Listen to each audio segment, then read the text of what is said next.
thank you, Brian. Thank you, Mr. Watson, as well. Thank you for this opportunity to have a conversation with you all. And I'm going to start off with actually giving you guys a round of applause, even if I'm giving a round of applause by myself. Yeah! Woo! You know what? Y'all are part of the 1%. 1% of folks who would persevere to go after their dream. Part of the 1% who made a decision. Look, it's not easy. I know it's not easy.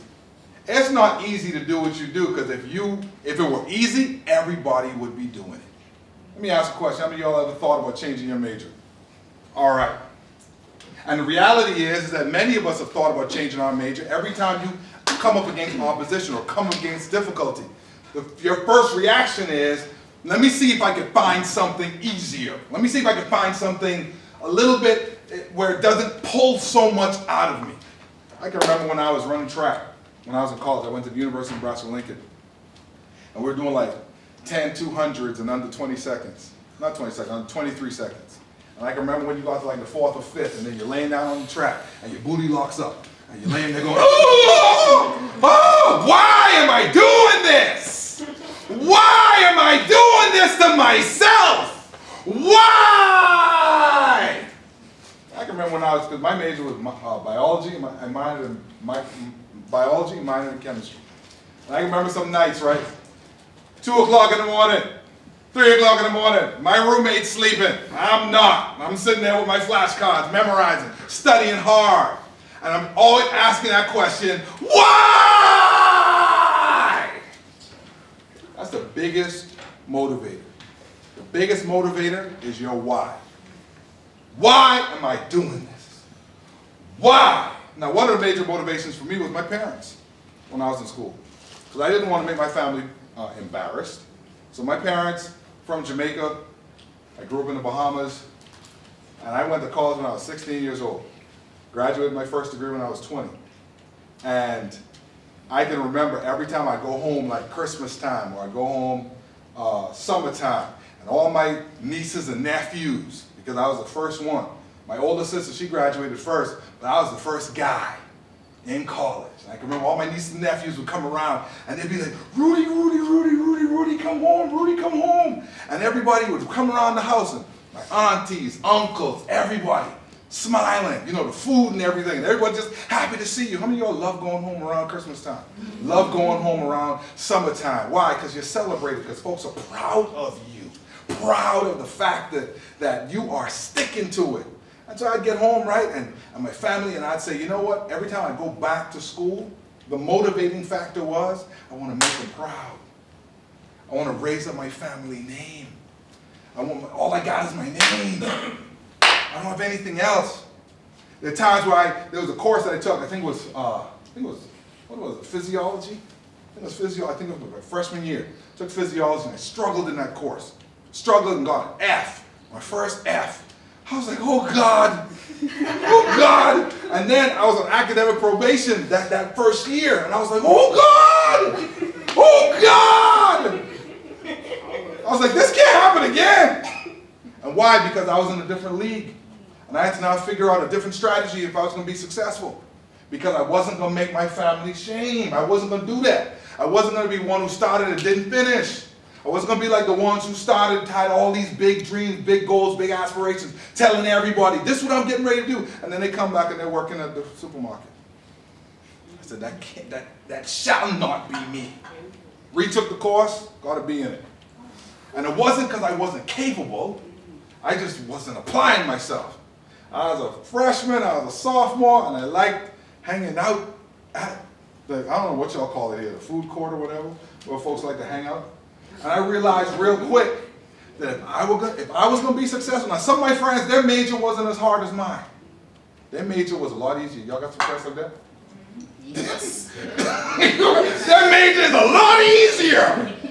A lot easier. The homework is a lot easier. The reading is a lot easier. The time it takes just to be successful is a lot easier. The threshold is a lot lower. Amen. You know what I'm talking about? Yeah, we can snap. And the reality is that if you want to make big money, you got to solve big problems. And the major that you've chosen is a major that there's very few people who are willing to pay the price to succeed. Very few are willing. How many freshmen we got here? How many sophomores we got? How many juniors we got? How many seniors we got? All right, seniors. When you started out as a freshman, are there many who are not here now?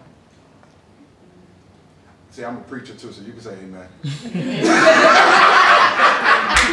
And the reality is, right, a whole bunch of folks started out. Freshman, sophomore, junior. It's like got narrower, narrower, and narrower. But you're here. Why are you here? Because you was willing to pay the price. It's a price to be paid. It's a price. And so one of my main motivators were my parents. My family name. And I said, I want my family name to open doors for my sons. I don't want when people say the name Mosley, folks are like, who's that? I want to be when my sons and my kids, they get up and they say, who's your dad? Rudolph Mosley Jr.? Oh, great man, come. Because the one thing you protect, the one thing you carry is your name. Nobody can, and you make the decision how your name is going to be received. So I'm married. My wife and I, we met in Bible school actually. And we're going to be 20 years next year. Yeah, for real. Yeah, 20 years. 20 years. And we have 5 sons. Jesus. Ain't she cute? She cute, ain't she? Correct.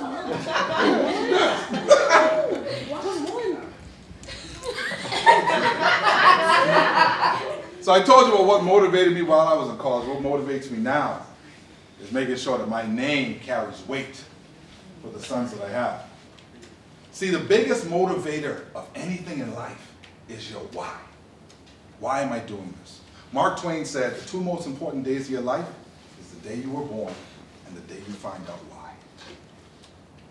Because the reality is one of the greatest failures or tragedies in life, according to Miles Monroe, is to have massive success in the wrong field.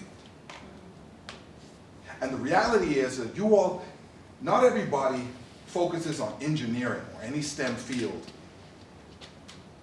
because it's just a nice thing to do. Because of the price that you have to pay in order to be successful. I want you to write down right now 3 things that you're already proud of. This is what I'm proud of. Because see, oftentimes, we don't give ourselves enough credit for already being successful. You've already attempted things that you didn't think you were going to do or be capable of doing. And you've already proven yourself. Already. Write down 3 things that you're already proud of. This is what I'm proud of.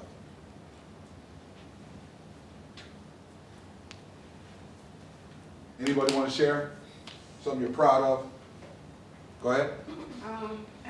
I'm going to be the only Black person graduating in my class for chemical engineering, so I'm very proud of that. Let's go. Let's clap. Let's clap, y'all.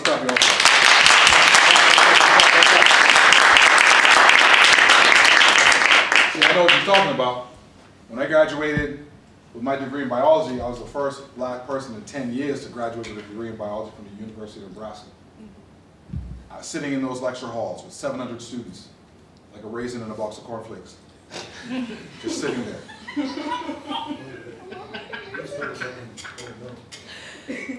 Looking around.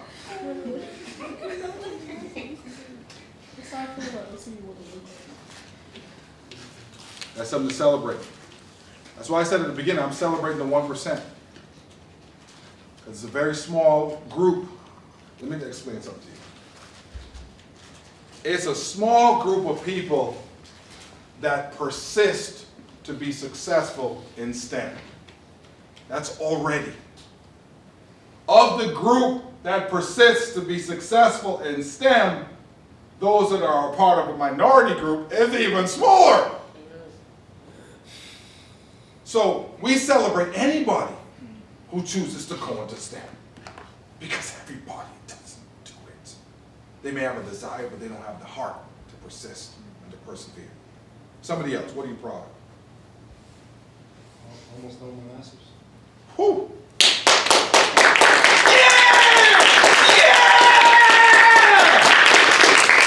Because everybody doesn't do that. Everybody doesn't do that. That's something to be proud of, bro. Seriously. To persist to your masters, not everybody does that. And in this field, what's the field? Mechanical engineering. Somebody else, what are you proud of?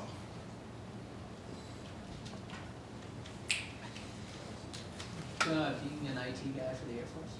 Whew. Explain. Like I have a military background. I'm an Air Force reservist, so I'm a clock system technician, which is like basically an IT guy. In the Air Force. Yeah. And you're proud of that. Yeah. Absolutely.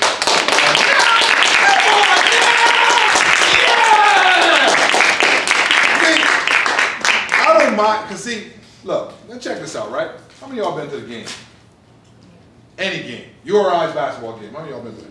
All right, how many of y'all been to professional sports game? All right, how many of y'all been to a college game? You got folks painting themselves blue, taking off their shirts, yelling. You got cheerleaders. You even got a band. Woo! And then now when it comes on to somebody talking about STEM, we want to be like,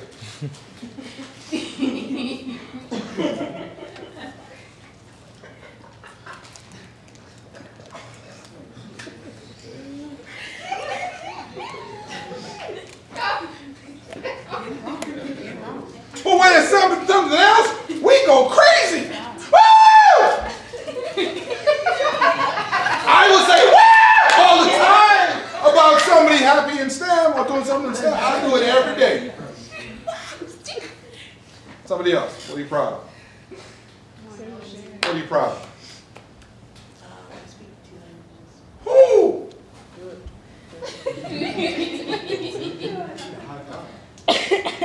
Two languages. No. Which two? English and Spanish. English and Spanish. And what's your major? Computer science and Spanish. Look here. What? How many folks are like you in your classes? Well, it's more now. There's, I think, only one 6? in my class. I 2? think there's 8. 8. Wow, 8. Woo!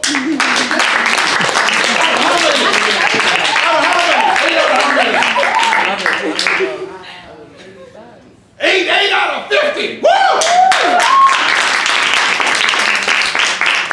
Bilingual and STEM and female and a minority and persevering.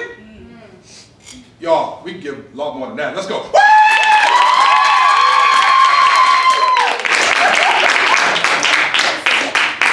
Somebody else, what are you proud of? I can say that I've developed an engineering career at 21. Whoa, whoa, whoa! That made me run around the building. Whoa. You heard what she said? You serious? You can hear it? You weren't louder. Look, you gotta be proud of this stuff, yo. You be all sheepish. No, this is what I've done, yeah. Recognize. Go ahead, try it again. I can say that I've started to develop an engineering career at 21. Developed an engineering career at 21. Not only talking about having the presence of mind to say at 21 I'm developing a career, but a career in the engineering field at 21. Let's hear it, y'all.